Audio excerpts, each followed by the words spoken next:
Hello, Lisa with Tabletop Farms. Just thought I'd take you along on a little adventure that I'm doing right now. Came out this morning and I had another cow out and went to investigate what was going on. And part of our fence that lines the garden here was loose enough that the cows were just stepping right over the top of it.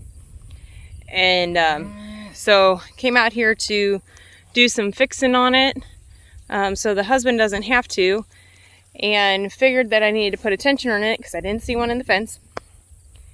And well,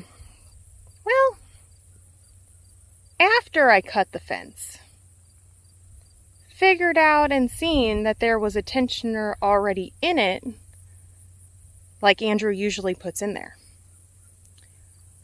So, a little lack of observance on my part, but I guess now I'm learning how to fix a fence that I just broke. So here we go. I'm going to put a figure eight knot into the fence line. I'll show you here in just a second. I'll take the tensioner out that I put in, and then we'll figure eight the other side as well. And then ratchet it up with the one that Andrew had already put in the fence. So I'll show you what I have going on. Okay. So here's the tensioner that I put in. That's going to be coming out. So what I'm splicing in here, now that I cut the fence and it's too short, where are we at here? There we are. Too short to mend together by itself. I went ahead and put in this figure eight knot. And this is a simple knot. If you look up on YouTube, figure eight knot for fencing, maybe even high tensile fencing, there's a video that'll pop right up that'll show you how to do it. But since I've only got one hand on me, it's going to be kind of hard to do it. But what this does is when I go to ratchet up the fence, these are going to push together, tension each other up, and make a figure eight. You can kind of see where it's already started to be a figure eight here. And we've got a friend, or I have a friend, that came to see what I was doing. This is one of our south poles. Anyways, when I go ahead and tension up this fence, it'll pull this tight and it'll be clamped down together, so it basically ties its own self in a knot, and I don't have to do much work to it at all. So I'm going to do this same type of pattern on the other side. I'm going to cut that tensioner off and splice it together, and then I'll go down to the tensioner and ratchet things up. Okay, so I've got my other knot done. It's not as pretty as my first one, but you know what? This is the first time I've done this, so not too shabby, I don't think. All right, guys.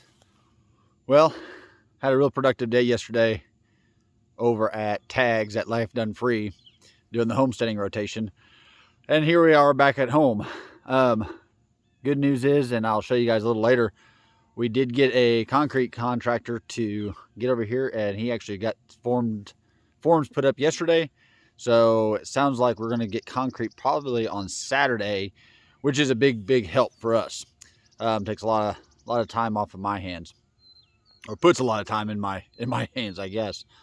This morning, I'm going to be working on a project I've been trying, and the sun is just horrible this morning, which that's funny to say, but I'm going to try to get all this fence line cleaned up here.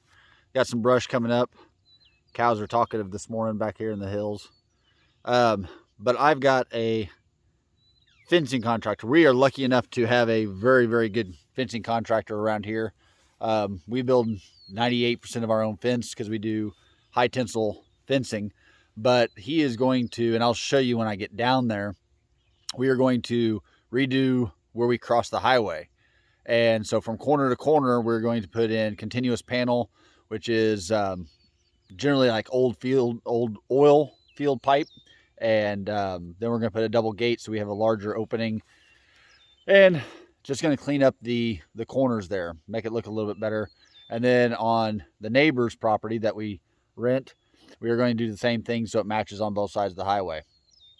So he's going to be over here this week to do that. So I've got to get that cleaned up, and we'll just get to this. Hey, I might go ahead and mention I'm going to be using a weed eater with a blade put on it. Been several years ago, well, lots of years ago, I guess now, but I had a pretty bad accident with one of these at one time and nearly lost a leg. So I wasn't running the machine. I was actually working on another machine, and somebody hit my leg with a blade just about like this, and it wasn't a pretty sight. So just make sure you guys are aware of your surroundings and when you're using one of these, so they can get away from you pretty quick.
All right, guys, well, that's this side.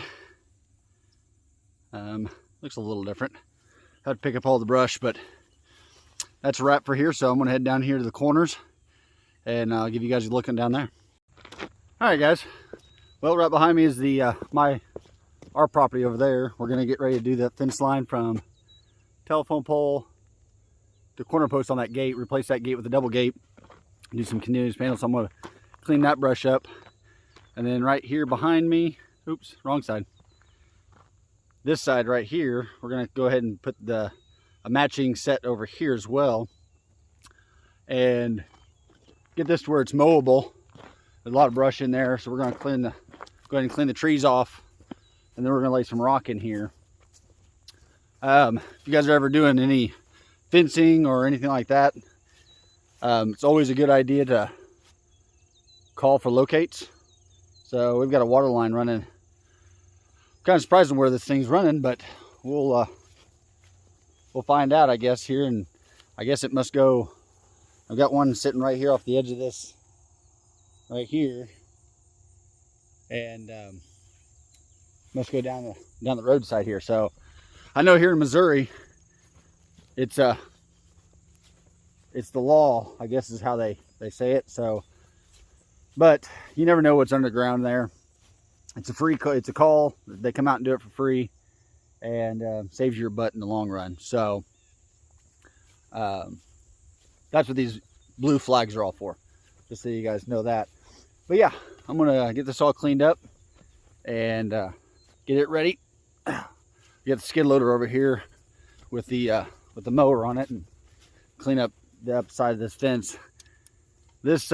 This fence going up the highway here on our side is pretty dilapidated. We've got a electric line on the inside of that fence, but that's definitely going to be one of the fences that's going to have to get redone here, especially with it being a highway here. We don't get a whole lot of traffic on this highway, but any traffic is a hazard, so both for individuals and for the cows. So we'll do that eventually, but excited to get this improvement here. It's gonna make it a little bit easier moving cows across the highway and just clean up everything. So we'll do this and follow along, I reckon.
Okay, so I'm over here at the tensioners, and this is what we use, like I had on the other side.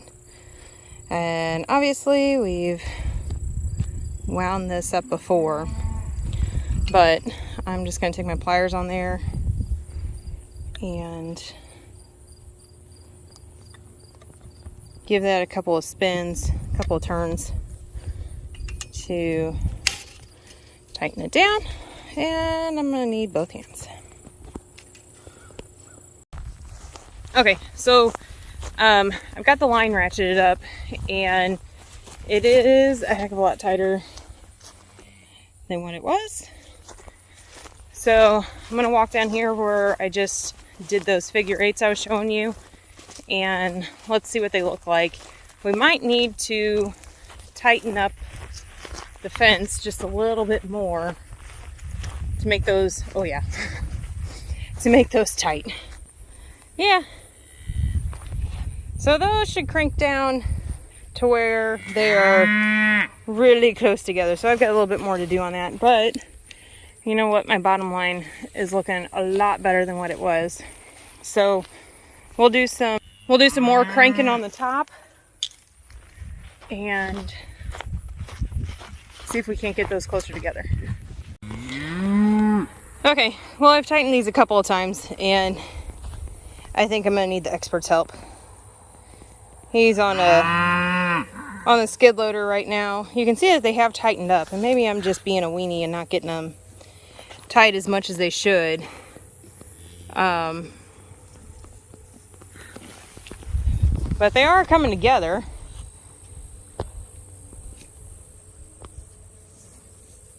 There you go. I'm sure I'm just being a weenie on getting it pulled, but it might be that I need Might need that somebody needs to pull on the fence because it's going around the corner down there. The fence line is. Somebody to pull on the fence to help me get the slack out, and then we can keep on cranking it. I think I'll just refer to the husband though and see how he wants to help me in my mess up. But anyways, till then though, the fence is fixed. The cows shouldn't get out. I'm gonna make it hot. And they should be happy. Right now, they are being and hanging out underneath the tree. And having a fit for I don't know what reason. They've got plenty of grass out here. They're just being whiny. Don't know what to tell them. If they walk up the hill and go across the creek just a little bit, they can find some very nice fresh green grass. So we'll get the husband on here and he can help me out and fix my boo-boo. Hey guys, I thought I'd give you a little tour of what one of the other things I'm doing today. This is another field that we've got leased, and obviously it is being overtaken by oak trees, actually mostly red oak. There are a few white oaks in here, and I'm going to here's a white oak species right here. I'm going to be leaving. This is a white oak species right here, so I'm going to be leaving the white oaks. Deer do frequent this area right here. We're not far off the highway. We're just catty corner from the corner I was showing you earlier. But this is full of blackberries, Sericea lespedeza, and red oak. A few white oak, but we'll leave those, like I said. Cedars coming out. And this is another, I'd say probably another 2 acres that we're going to reclaim for pasture. So we'll incorporate this into our grazing. But yeah, red oak are more bitter, so they're not near as palatable as deer. Deer will eat red oak, but it's not something they prefer. So they do prefer the white oak. They have they have less tannin in them, so they are not as bitter, and that's the first thing they'll go after. So we'll go ahead and keep the white oak as much as possible. Really turn this more into a silvo pasture.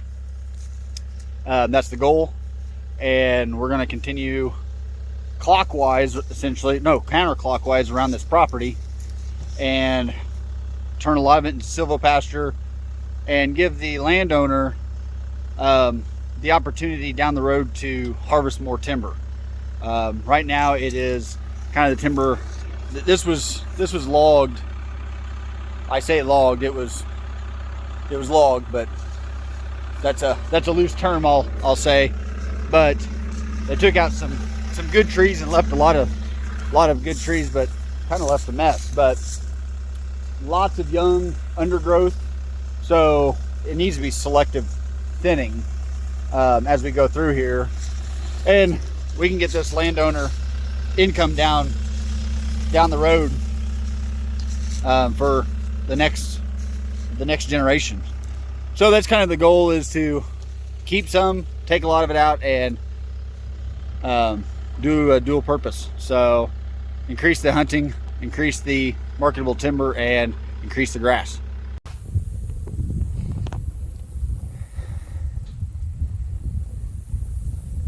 So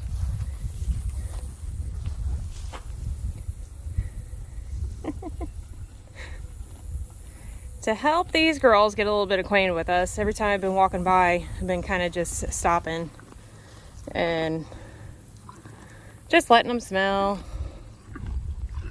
Ooh, I'm getting licks this time. Yay.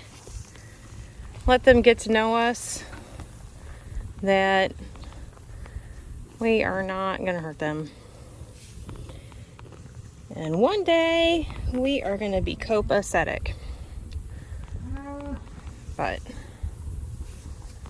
just to help out, so the Jersey today, she's been the most interested in things, and I've actually been able to get my hands on her today. That is such exciting. That is really exciting. So it has been, you walk by and they kind of like look at you funny and go to the other side, and you touch them and they kind of run away. But today we're getting better sniffs. I'm getting some tongue licks, which means they're really smelling me here. And earlier I was able to, she was closer to the fence, I was able to rub up and down her neck and just kind of be around her, and instead of her walking off. The brown Swiss this morning, when they were laying down, I was able to get close to it. Now the black one, the one that I'm supposed to be milking, we're still kind of getting acquainted. I'm still taking time with her. She's still not quite sure. I'm not real mad at you or anything, but not trusting you quite yet. So I just kind of come by, say hello, let them know I'm going to have my hands on them, and then leave them alone. So no high pressure, just, hey, I'm here, interact with you, and see you bye till I walk by next time. Well, guys, I've been over doing the brush hogging and stuff, and I was not aware. I had actually called Lisa about the cow that was over the fence, and I wasn't real sure what was going on, but I wasn't aware that she was fixing the fence. So I'm here to tell you that I lucked out in life. I married a woman that can outwork most people and probably most men I know. And she's not afraid to try new things. And she's done a exquisite job on the fencing. So I have no doubt that it was done right. And I just came out here to, she wanted me to come out and look, so that's what I did. And it is tight as a tick, so looks pretty good. But I think that's all we're going to have for today. Been kind of a busy day. So looking forward to getting the concrete done. Yeah. So no, until if I can even talk today. So until next time, pull up a chair and welcome to Tabletop Farms.